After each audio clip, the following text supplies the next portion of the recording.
Hello everyone, এই ভিডিওটিতে আমরা আলোচনা করব নগ্নবীজী উদ্ভিদ সম্পর্কে এবং এই ভিডিওটি কিন্তু সপ্তম অধ্যায়ের প্রথম ভিডিও। এই সপ্তম অধ্যায় জুড়ে আমরা আলোচনা করব নগ্নবীজী উদ্ভিদ নিয়ে, আবৃতবীজী উদ্ভিদ নিয়ে, ফুলের ধরন সম্পর্কে, ফল কত ধরনের হতে পারে সেই সম্পর্কে, একবীজপত্রী উদ্ভিদ, আবৃতবীজী উদ্ভিদ, এই সব কিছু সম্পর্কে এই পুরো চ্যাপ্টার জুড়ে আলোচনা করা হবে। তো প্রথমেই এই ভিডিওটিতে আমরা বলছি নগ্নবীজী উদ্ভিদ নিয়ে। এখন দেখো, যদি নগ্নবীজী উদ্ভিদ নিয়ে আলোচনা করতে চাই, প্রথমেই আমাদের নগ্নবীজী উদ্ভিদের বৈশিষ্ট্য সম্পর্কে জানতে হবে। কিন্তু বৈশিষ্ট্যতে যাওয়ার আগে আমরা যদি একটু চিন্তা করি নগ্নবীজী উদ্ভিদ, এই নগ্নবীজী কথাটা আসলে কেন বলা হচ্ছে। এখন দেখো, এখানে দুটো শব্দ রয়েছে, একটা হচ্ছে নগ্ন, একটা হচ্ছে বীজী। তার মানে যেই বীজটা রয়েছে সেই বীজটা আসলে নগ্ন অবস্থায় রয়েছে। এখন দেখো, এই নগ্নবীজী উদ্ভিদটা আসলে কি? যখন কোনো একটা উদ্ভিদের যেই বীজটা তৈরি হয় সেই বীজের চারপাশে কোনো ফলের আবরণ থাকে না, ফল দিয়ে সেটা আবৃত থাকে না, তখন সেটাকে আমরা বলছি নগ্নবীজী উদ্ভিদ। এবং এই ফল না থাকার কারণ কি? কারণ হচ্ছে তাদের গর্ভাশয় থাকে না, যেটা আমরা নগ্নবীজী উদ্ভিদের বৈশিষ্ট্যগুলো পড়তে গেলেই আসলে পেয়ে যাব। এখন দেখো, এই নগ্নবীজী উদ্ভিদকে ইংরেজিতে আসলে কি বলা হচ্ছে? এদেরকে বলা হয় হচ্ছে জিমনোস্পার্ম। জিমনোস্পার্ম, এবং এই জিমনোস্পার্ম শব্দটার বাংলা করলে কিন্তু নগ্নবীজী পাওয়া যাচ্ছে। এবং জিমনোস্পার্ম কথাটা এসেছে জিমনোস, যেটার অর্থ হচ্ছে নেকেড বা নগ্ন, এবং আরেকটা শব্দ রয়েছে যেটা হচ্ছে স্পার্মোস। স্পার্মোস অর্থ হচ্ছে সিড বা বীজ। সো বুঝতেই পারছি যে বীজটা থাকবে সেটা নগ্ন অবস্থায় থাকবে। তো এটা ছিল হচ্ছে নগ্নবীজী উদ্ভিদের নামটা কোথা থেকে আসলো, নামের অর্থটা কি সেটা সম্পর্কে। এবং এই যে নগ্নবীজী উদ্ভিদটা রয়েছে তাদের যেই স্পোরোফিল থাকে সেইগুলোকে আমরা বলি হচ্ছে, তারা সবাই মিলে স্ট্রোবিলাস তৈরি করে। এখন যতগুলো কথা বলছি সেই কথাগুলি আসলে এখানকার বৈশিষ্ট্যতে বলা আছে। তো একটি একটি করে বৈশিষ্ট্য যদি আমি ব্যাখ্যা করি, প্রথমেই রয়েছে বহু বর্ষজীবী। তো নগ্নবীজী উদ্ভিদ যেটা, এই উদ্ভিদটা আসলে অনেক দিন পর্যন্ত বাঁচে। এবং সেই সাথে বলে রাখি, বাংলাদেশে নগ্নবীজী উদ্ভিদ রয়েছে মাত্র 5টি প্রজাতির।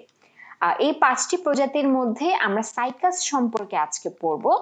তো এই 5টি প্রজাতির মাত্র যে নগ্নবীজী রয়েছে, এই নগ্নবীজী গুলো সবগুলোই বহুবর্ষজীবী, অনেকদিন পর্যন্ত বাঁচে, অনেকদিন পর্যন্ত তারা বংশ বিস্তার করতে থাকে। এরপরে রয়েছে অসম রেণুপ্রসূ। অসম রেণুপ্রসূ মানে হচ্ছে তারা তৈরি করে দুই ধরনের স্পোর, একটা হচ্ছে মাইক্রোস্পোর আর একটা হচ্ছে মেগাস্পোর। তো এই দুই ধরনের স্পোর তারা হচ্ছে আকারে ভিন্ন, একটা ছোট আকারে, একটা হচ্ছে আকারে বড়। তো এ কারণে আমরা এটাকে বলি অসম রেণুপ্রসূ, যার দুটি স্পোর, দুই ধরনের স্পোর তৈরি করে যারা, এবং দুটি স্পোরের আকার ডিফারেন্ট হয়ে থাকে। আচ্ছা, এরপরে দেখি চিরসবুজ বলা রয়েছে। এখন এই চিরসবুজ বলছি কেন? কারণ হচ্ছে এদের এমন দেখা যায় না যে কোনো একটা সময় তাদের দেহ থেকে সবগুলো পাতা ঝরে পড়ে গিয়েছে। দেখা যায় যে কিছু উদ্ভিদ রয়েছে যেগুলো শীতকালে তাদের ডাল থেকে সবগুলো পাতা পড়ে যাচ্ছে ঝরে, কিন্তু নগ্নবীজী উদ্ভিদে এরকম কোনো ঘটনা ঘটে না, সারা বছরই তাদের দেহের মধ্যে সবুজ রঙের পাতা আমরা দেখতে পাই, এজন্য এটাকে আমরা বলি চিরসবুজ। এরপরে দেখো, স্ট্রোবিলাস থাকে। স্ট্রোবিলাস কি, এটা নিয়ে আমি একটু পরে ব্যাখ্যা করব, তার আগে অন্যান্য পয়েন্টগুলোতে চলে যাই। রয়েছে মেগাস্পোরোফিলে গর্ভাশয় নেই। এখন এই যে মেগাস্পোরোফিল কথাটা রয়েছে, এই মেগাস্পোরোফিলে থাকে হচ্ছে ডিম্বক। আমরা যদি সাধারণ একটা ফুলের কথা চিন্তা করি, সেই ফুলের গর্ভাশয়ের ভিতরে থাকে ডিম্বক, কিন্তু নগ্নবীজী উদ্ভিদের মেগাস্পোরোফিলের মধ্যে ডিম্বক বসানো থাকে, এবং সেই ডিম্বকটা কোনো গর্ভাশয় দিয়ে আবৃত থাকে না। আর গর্ভাশয় না থাকার কারণেই তার আসলে কোনো ফল সৃষ্টি হয় না, কারণ এই গর্ভাশয়টাই নিষেক হওয়ার পরে রূপান্তরিত হয়ে ফল তৈরি করে। যেহেতু তার গর্ভাশয় নেই, তার কারণে নিষেকের পরে ফল আর তৈরিও হতে পারছে না। এরপরে দেখো, বীজ নগ্ন অবস্থায় থাকে। যেহেতু ফল তৈরি হচ্ছে না, যেই বীজটা তৈরি হচ্ছে তার উপরে কোনো ফলের আবরণ নেই, এই জন্য সেটাকে আমরা বলছি নগ্ন অবস্থায় থাকে, এবং এ কারণেই নাম হয়েছে নগ্নবীজী উদ্ভিদ। এরপরে বৈশিষ্ট্যটা হচ্ছে দ্বিনিষেক ঘটে না, এন্ডোস্পার্ম হ্যাপ্লয়েড। এখন দ্বিনিষেক জিনিসটা কোথায় আমরা দেখতে পাই? যে কোনো আবৃতবীজী উদ্ভিদের কথা যদি আমরা চিন্তা করি, সেখানে আমরা দেখতে পাই যে পরাগরেণু যখন গর্ভমুণ্ডে এসে পতিত হয়, সে করে কি, পরাগরেণুটা একটা পোলেন টিউব তৈরি করে এবং এই পোলেন টিউবের মধ্যে, এই নলটার মধ্যে, এই নালীটার মধ্যে সে দুটি স্পার্ম তৈরি করে। একটা স্পার্ম তৈরি করা হচ্ছে জাইগোট, কার সাথে যুক্ত হয়ে, ডিম্বাণুর সাথে যুক্ত হয়ে। শুক্রাণু আর ডিম্বাণু যুক্ত হলে একটা জাইগোট তৈরি হয়ে যায়। আর আরেকটা যে শুক্রাণু থাকে সে তৈরি করে হচ্ছে এন্ডোস্পার্ম, এবং যে সকল উদ্ভিদে দ্বিনিষেক ঘটবে তাদের এন্ডোস্পার্মটা হবে হচ্ছে ট্রিপ্লয়েড ধরনের। এখন দেখো নগ্নবীজী উদ্ভিদে কি সমস্যাটা, নগ্নবীজী উদ্ভিদে দ্বিনিষেক ঘটছে না, তার মানে এই পোলেন যেটা, পরাগরেণু যেটা, সেখান থেকে দুইটি স্পার্ম তৈরি হয়ে আসছে না, যারা জাইগোট এবং এন্ডোস্পার্ম দুটাই তৈরি করবে। এখানে শুধুমাত্র জাইগোট তৈরি হয়, তার মানে এন্ডোস্পার্ম তৈরির জন্য কোনো স্পার্ম বা শুক্রাণু কাজ করছে না, শুধু জাইগোট তৈরি করছে। যেহেতু এন্ডোস্পার্ম তৈরি হওয়াটা এখানে কোনো প্রকারের পরাগায়নের উপর নির্ভর করছে না, নিষেক হওয়ার পর নির্ভর করছে না, এই জন্য এন্ডোস্পার্মটা আগেই তৈরি হয়ে যায়। এবং আগে যখন তৈরি হয়ে যাবে তখন সে যেই কোষটা থেকে বারবার বিভাজিত হয়ে হয়ে তৈরি হয়, সেই কোষগুলো হয় হচ্ছে হ্যাপ্লয়েড ধরনের। এজন্য তাদের যে এন্ডোস্পার্ম সেটাকে আমরা পাই হ্যাপ্লয়েড, এবং সেটা নিষেক ঘটার আগেই তৈরি হয় এবং তাদের দ্বিনিষেক ঘটছে না। ওকে, এর পরের পয়েন্টে চলে যাই। পরের পয়েন্ট হচ্ছে আর্কিগোনিয়া থাকে। এখন নগ্নবীজী উদ্ভিদের যে আর্কিগোনিয়াটা থাকছে, এই আর্কিগোনিয়া জিনিসটা কি, আমরা টেরিডোফাইটা, ব্রায়োফাইটা যখন পড়েছি তখনও কিন্তু আর্কিগোনিয়া দেখেছি। এবং আর্কিগোনিয়া কি, সেটা হচ্ছে একটা এরকম ফ্লাস্ক আকৃতির বা নাশপাতি আকৃতির, দুইটি কথাই বিভিন্ন বইতে বলা রয়েছে। এই ধরনের আকৃতির একটা গঠন, যেই গঠনের ভেতরে থাকবে হচ্ছে ডিম্বাণু, এবং দেখা যায় তাদের গ্রীবার মধ্যে আরো কোষ থাকে। এই কোষগুলো পরবর্তীতে কি হয়, গলে যায়, এবং গলে গেলে এখানে একটা পথ তৈরি হচ্ছে এই ভেতরে। পথটা দিয়ে কি করে, শুক্রাণু সাঁতার কেটে ডিম্বাণুর কাছে চলে আসে, এবং এইখানে আর্কিগোনিয়ার ভেতরে কি হচ্ছে, জাইগোট তৈরি হয়ে যাচ্ছে। তো এই আর্কিগোনিয়াটা আসলে নগ্নবীজী উদ্ভিদ, ব্রায়োফাইটা বলো, টেরিডোফাইটা বলো, তাদের একটা বৈশিষ্ট্য। যে সকল উদ্ভিদ উন্নত ধরনের আবৃতবীজী উদ্ভিদ যেগুলো, সেগুলোতে কিন্তু আমরা আর্কিগোনিয়া দেখতে পাবো না, কারণ সেখানে একদম সুগঠিত গর্ভাশয় রয়েছে, এবং গর্ভাশয়ের ভেতরে ডিম্বক রয়েছে, এবং সেই ডিম্বকের ভেতরেই আসলে এই ডিম্বাণুগুলো থাকছে।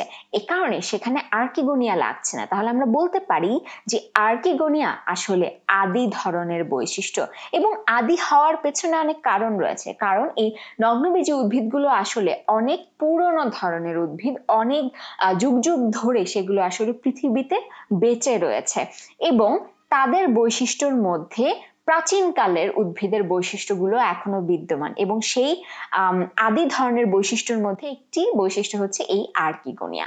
আচ্ছা, এরপরে চলে যাই। পরের বৈশিষ্ট্যটা হচ্ছে অসম আকৃতির যৌনক্রম। এখন এই যৌনক্রম কথাটা কি, যৌনক্রম শব্দটা আমরা এর আগেও কিন্তু বারবার পড়েছি, এবং সেখানে আমরা জেনেছি যখন একটা উদ্ভিদের জীবন চক্রের মধ্যে তার ডিপ্লয়েড দশা এবং তার হ্যাপ্লয়েড দশা, এই দুটি দশা পর্যায়ক্রমে বারবার চক্রাকারে চলতে থাকে। একবার সে ডিপ্লয়েড দশায় থাকে, তারপর সে আবার হ্যাপ্লয়েড দশায় যায়, আবার সে ডিপ্লয়েড দশায় আসে, এটাকে আমরা বলছি হচ্ছে তার যৌনক্রম। এখন অসম আকৃতির কেন বলছি, অসম আকৃতির এখানে বলছি যে নগ্নবীজী উদ্ভিদের ক্ষেত্রে দেখা যাচ্ছে তার ডিপ্লয়েড দশা এবং হ্যাপ্লয়েড দশা, এই দুটি দশার যে সময়কাল দুটি ভিন্ন, দুটাকে আমরা একদম 50-50 বলতে পারছি না।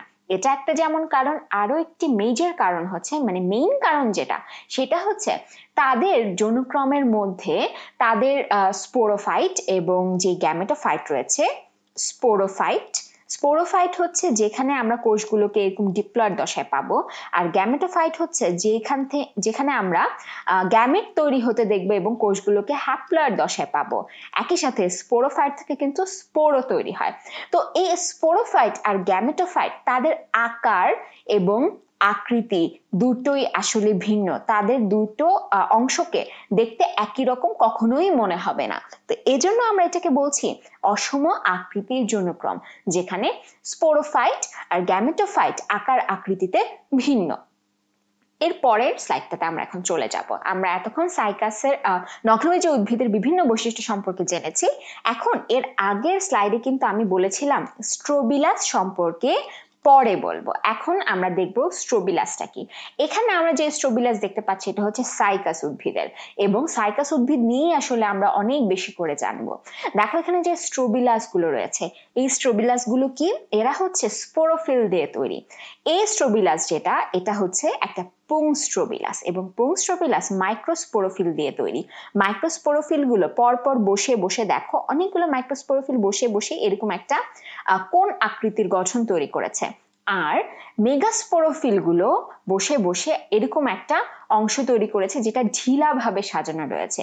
এবং এরা কোথায় থাকছে, এই নগ্নবীজী উদ্ভিদের এই সাইকাস উদ্ভিদটির একদম মাথায়, তার চারপাশ দিয়ে পাতা রয়েছে, আর তার মাঝখানে এই স্ট্রোবিলাসটা অবস্থান করছে। এবং পুরুষ উদ্ভিদ আর স্ত্রী উদ্ভিদ কিন্তু তাদের আলাদা।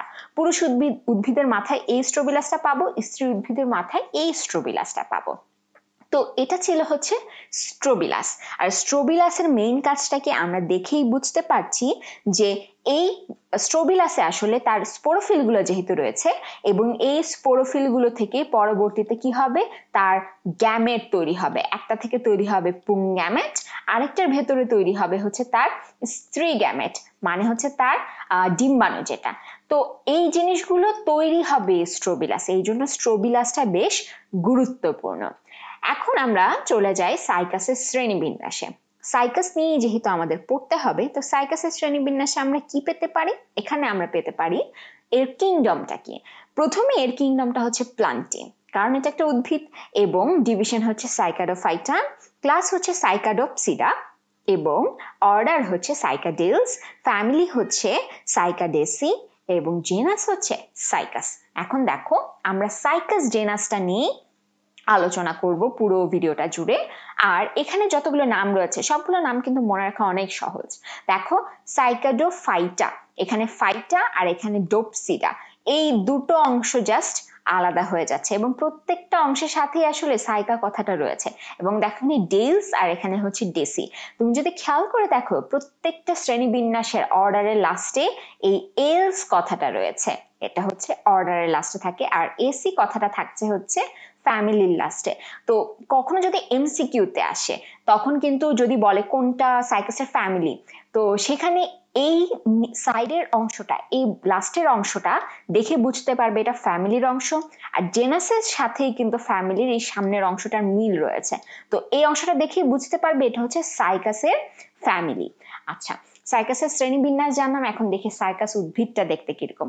দেখো এখানে বেশ সুন্দর করে একটা সাইকাস উদ্ভিদকে আমরা দেখতে পাচ্ছি। এবং নগ্নবীজী উদ্ভিদের যদি বৈশিষ্ট্যগুলো আমরা একটু মনে করতে থাকি, তাহলে আমরা সেখানে কি কি পেয়েছিলাম, বহুবর্ষজীবী, তারপরে পেয়েছি চিরসবুজ, তারপরে অসম রেণুপ্রসূ, অনেক কিছু পেয়েছে।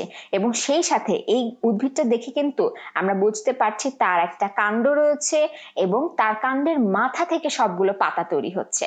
এটাও কিন্তু একটা নগ্নবীজী উদ্ভিদের বৈশিষ্ট্য হিসেবে তোমরা লিখতে পারো। তো নগ্নবীজী উদ্ভিদের বৈশিষ্ট্য যা যা পড়েছে সেগুলো ছাড়াও সাইকাসের কি কি বৈশিষ্ট্য থাকতে পারে সেটা যদি আমরা এখন দেখি।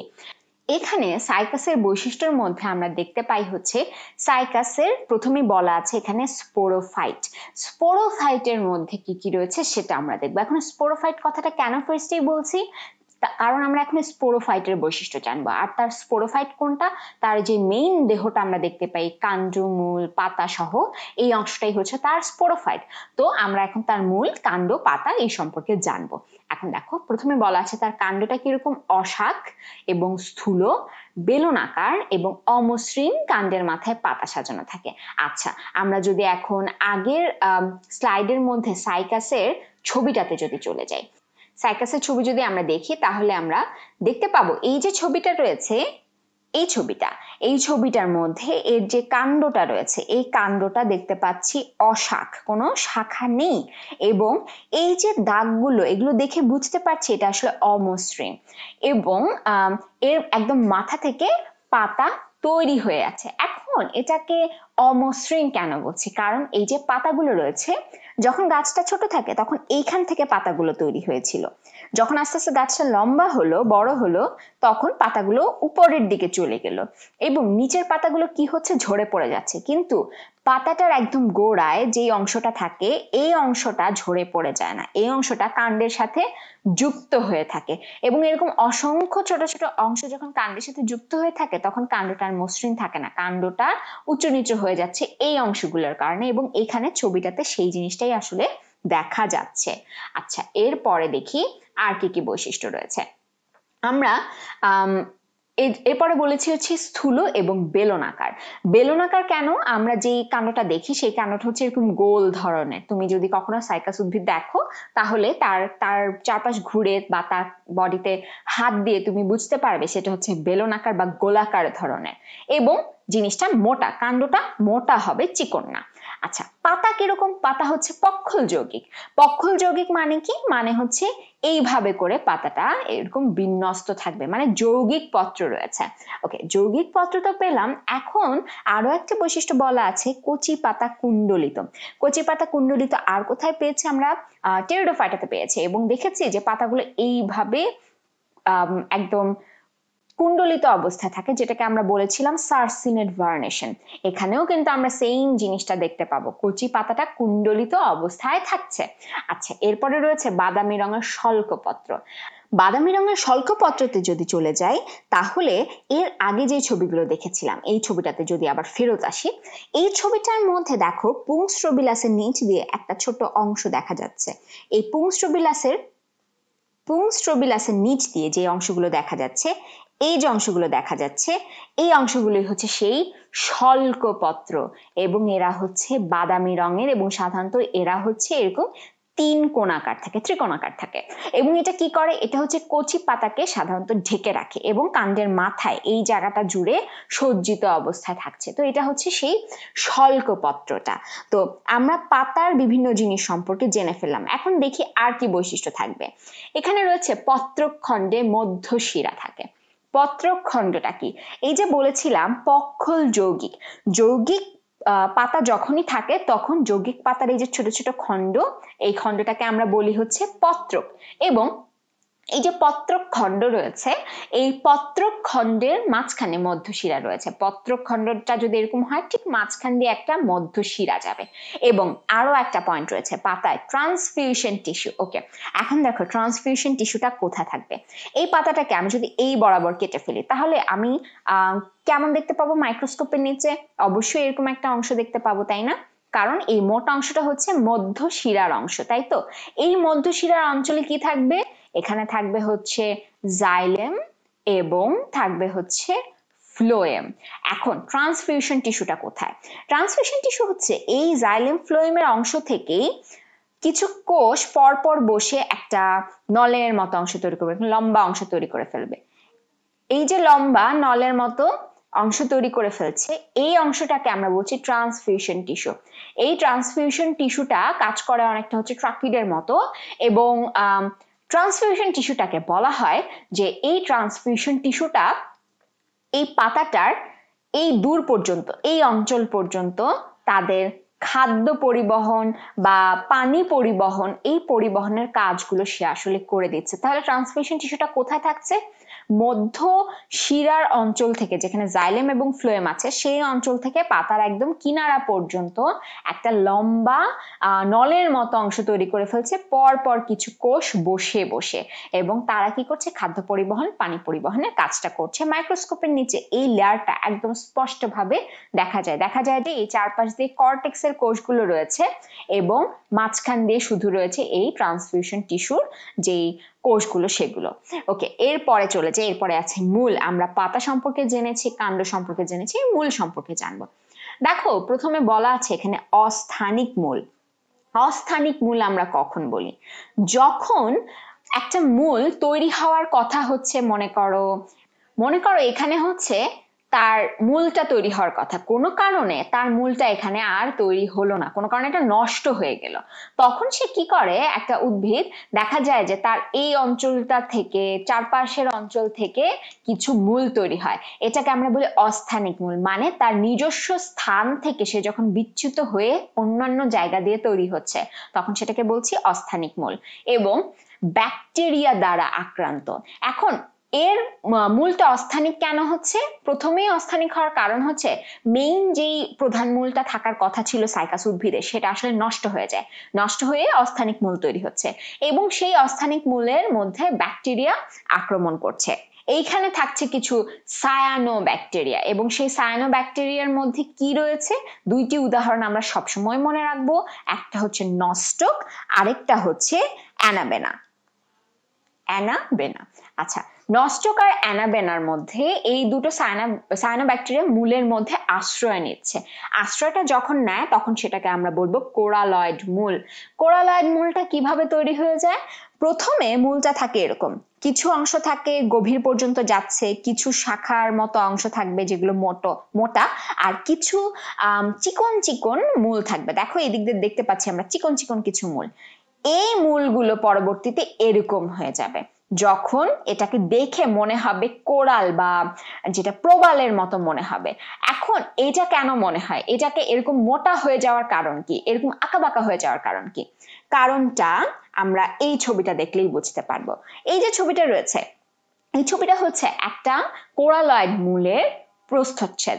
আমি যদি কোরালয়েড মূলটাকে কাটি তাহলে এরকম একটা জিনিস পাবো। এখানে কি রয়েছে, এখানে প্রথমেই যে স্তরটা রয়েছে উপর দিকে, এই উপর দিকের স্তরটা হচ্ছে তার মূলের যে ত্বক, এটা হচ্ছে তার কর্টেক্স, এটাও তার কর্টেক্স, কিন্তু এই যে কর্টেক্সের মাঝখানে একটা সবুজ অংশ আমি এঁকে রেখেছি, তাই না?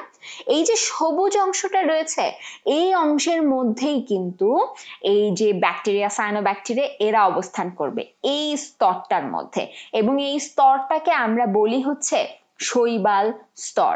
এবং এই শৈবাল স্তরের কারণেই মূলটা প্রথমে ছিল হচ্ছে এরকম, তারপরে এটা হয়ে যাবে এরকম, এরকম আঁকা বাঁকা হয়ে যাবে। কেন? কারণ হচ্ছে যখনই এখানে ব্যাকটেরিয়া অবস্থান করছে, সায়ানোব্যাকটেরিয়া অবস্থান করছে, তারা কি করবে, সংখ্যা বৃদ্ধি করবে। প্রথমে মূলটা ছিল এরকম ধরনের গোল, এইখানে যখন ব্যাকটেরিয়ার সংখ্যা বাড়ছে, সায়ানোব্যাকটেরিয়া বংশ বিস্তার করছে, তাদের কি জায়গা বেশি লাগছে, ফলে কি হবে, এই প্রাচীরটাকে সে ধাক্কা দিবে, ধাক্কা দিলে এটা এরকম বাঁকা হয়ে যাবে, এবং তার যে কর্টেক্সটা রয়েছে, কর্টেক্সের কোষগুলো এরকম ছোট ছোট থাকবে না, আস্তে আস্তে বড় হয়ে যেতে থাকবে, এই কারণে সে এরকম ফুলে যাবে। সে যখন ফুলে যাবে আমরা বাহির থেকে দেখতে পাবো এই অঞ্চলটা এরকম চিকন আর নেই, এরকম মোটা হয়ে যাচ্ছে। এই জন্য পুরোপুরি যে মূলটা পরবর্তীতে দেখি সেটা এরকম ধরনের হয়ে যায়, একদম মোটা ধরনের হয়ে যায়, এবং মাটির উপরে আস্তে আস্তে ভেসে আসতে থাকে। তো আমরা প্রথমে দেখতে পাচ্ছি তার মূলটা নষ্ট হয়ে গিয়ে অস্থানিক মূল তৈরি করছে, তার প্রধান মূলটা, এবং অস্থানিক মূলে ব্যাকটেরিয়া আক্রমণ করছে এবং সেটা কোরালয়েড মূলে পরিণত হচ্ছে, এবং সায়ানোব্যাকটেরিয়া কোথায় থাকছে, শৈবাল স্তরের মধ্যে থাকছে। আর কোরালয়েড যে মূল সেটাকে কিন্তু অনেক সময় রুট টিউবারকল বলা হয়, রুট টিউবারকল। তো দুইটা কিন্তু নাম রয়েছে, দুটো নামই আমাদের মনে রাখা অনেক প্রয়োজন, এবং এটা থেকে অনেক প্রশ্ন আসে। মূলের এই যে জিনিসটা আমি ব্যাখ্যা করলাম, কোরালয়েড মূলটা, এটা থেকে সাধারণত খতে অথবা সৃজনশীলের গতে প্রশ্ন অনেক বেশি পরিমাণে এসে থাকে, আর নস্টক অ্যানাবেনার নামটা এমসিকিউ এর জন্য অনেক বেশি গুরুত্বপূর্ণ। তাহলে আমরা এখানে একটা গুরুত্বপূর্ণ জিনিস সম্পর্কে কিন্তু জেনে গেলাম। এখন চলে যাই সাইকাসের আর কি কি জিনিস আমাদের জানা দরকার। একটা হচ্ছে যে সাইকাসকে জীবন্ত জীবাশ্ম বলা হয়। জীবন্ত জীবাশ্ম আমরা কখন বলি, যখন বর্তমানে কোনো একটা উদ্ভিদ বেঁচে রয়েছে বা যেটাকে আমরা বলতে পারি যে জীবিত আছে, সেই জীবিত উদ্ভিদের সাথে যখন অতীতের কোনো একটা উদ্ভিদের বৈশিষ্ট্যের মিল পাওয়া যায়। আচ্ছা, তাহলে আমরা এখানে কি লিখে রেখেছি, যে সাইকাস উদ্ভিদের সাথে মেসোজয়েক যুগের উদ্ভিদের বৈশিষ্ট্যের মিল পাওয়া যাচ্ছে। এখন দেখো আমরা মেসোজয়েক যুগের যে উদ্ভিদ, সেই উদ্ভিদের আসলে বৈশিষ্ট্যটা কি? দেখা গেছে যে সকল ফসিল পাওয়া যাচ্ছে মেসোজয়েক যুগের, সেই সকল যুগের ফসিলের মধ্যে সাইকাস উদ্ভিদের পাতার মতন একই রকম পাতার ছাপ আমরা দেখতে পাচ্ছি, সেরকম ফসিল আমরা দেখতে পাচ্ছি। এবং এই সাইকাস উদ্ভিদটা আসলে কোন বর্গের অন্তর্ভুক্ত? আমরা জানি এটা সাইকাডেলস বর্গের অন্তর্ভুক্ত, তাই তো? তো এই যে সাইকাডেলস বর্গের অন্তর্ভুক্ত এই বর্গের অনেক উদ্ভিদ মেসোজয়েক যুগে কিন্তু সারা পৃথিবী জুড়ে বিস্তৃত ছিল, এবং বর্তমানে এই সাইকাডেলস বর্গের উদ্ভিদগুলো কিন্তু অধিকাংশই নেই। তারা বিভিন্ন সময়ে বিলুপ্ত হয়ে গিয়েছে, বিভিন্ন সময় সেই মেসোজয়েক যুগের পর থেকে বিলুপ্ত হতে হতে বর্তমানে অল্প কিছু পরিমাণে প্রজাতি পৃথিবীতে এখনো টিকে আছে, এবং তাদের বৈশিষ্ট্য সেই আগের যে সকল উদ্ভিদ রয়েছে সেই সকল উদ্ভিদের বৈশিষ্ট্যের সাথে কিন্তু একদম মিলে যাচ্ছে, মানে বিলুপ্ত হয়ে যাওয়া উদ্ভিদের সাথে তাদের বৈশিষ্ট্যের মিল আমরা পাচ্ছি। এখন বৈশিষ্ট্যের মিল যেহেতু পাচ্ছি, তো যারা আসলে বিলুপ্ত হয়ে গিয়েছে তারা হয়ে গিয়েছে ফসিল। এই সাইকাসেরও কিন্তু ফসিল হয়ে যাওয়ার কথা ছিল, যদি আমরা সেই চিন্তা করি যে সাইকাডেলস বর্গটা অনেক পুরনো একটা বর্গ, সেই হিসাবে এটার ফসিল হওয়ার কথা, কিন্তু না, আমরা বর্তমানে পৃথিবীতে বহাল তবিয়তে এই সাইকাস উদ্ভিদটাকে কিন্তু দেখতে পাচ্ছি, সাইকাসের বিভিন্ন প্রজাতিকে আমরা দেখতে পাচ্ছি। তাহলে আমরা বলতেই পারি যে সে আসলে একটা জীবন্ত জীবাশ্ম, তার জীবাশ্ম হওয়ার কথা ছিল, কিন্তু সে জীবাশ্ম না হয়ে এখনো পৃথিবীতে টিকে আছে, এখনো জীবিত অবস্থায় সে রয়েছে। এবং যে সকল সাইকাস বর্তমানে রয়েছে এই সকল সাইকাসকে আমরা বলি হচ্ছে জীবন্ত জীবাশ্ম, বা এটাকে ইংলিশে বলে হচ্ছে লিভিং ফসিল।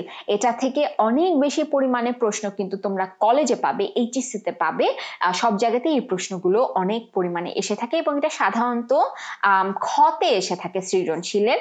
এছাড়াও এমসিকিউতেও কিন্তু আসতে পারে যে লিভিং ফসিল কোন উদ্ভিদটিকে বলা হয়, সেখানে যদি সাইকাস বা সাইকাডেলস বর্গের কথা পেয়ে যাও, অবশ্যই অ্যান্সার কিন্তু এই দুটেই হবে।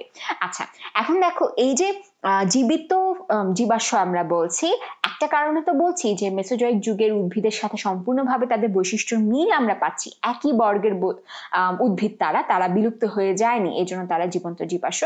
সেই সাথে এটাও কিন্তু মনে রাখতে হবে এক একটা সাইকাস উদ্ভিদ কিন্তু অনেক দিন বাঁচে, তার মানে দেখা যাচ্ছে একটা সাইকাস উদ্ভিদ এই পৃথিবীর বেশ কিছু সময়কে সে দেখছে, অনেক বছর জুড়ে সে কিন্তু টিকে থাকছে। বেশ প্রাচীন প্রাচীন সাইকাস উদ্ভিদ কিন্তু আমরা আমাদের দেশের মধ্যেই পেয়ে থাকি, দেশের মধ্যেই দেখতে পাই। আচ্ছা, এখন চলে যাই যে সাইকাস এবং ফার্নের সাদৃশ্য। সাইকাস আর ফার্নের মধ্যে কিছু অদ্ভুত রকমের মিল রয়েছে। প্রথমে এদের যে মূল দেহ সেটা হচ্ছে স্পোরোফাইট ধরনের, মানে মূল দেহটা থেকে স্পোর তৈরি হচ্ছে, এবং মূল দেহের মধ্যে যে কোষগুলো সেই কোষগুলো হচ্ছে ডিপ্লয়েড ধরনের।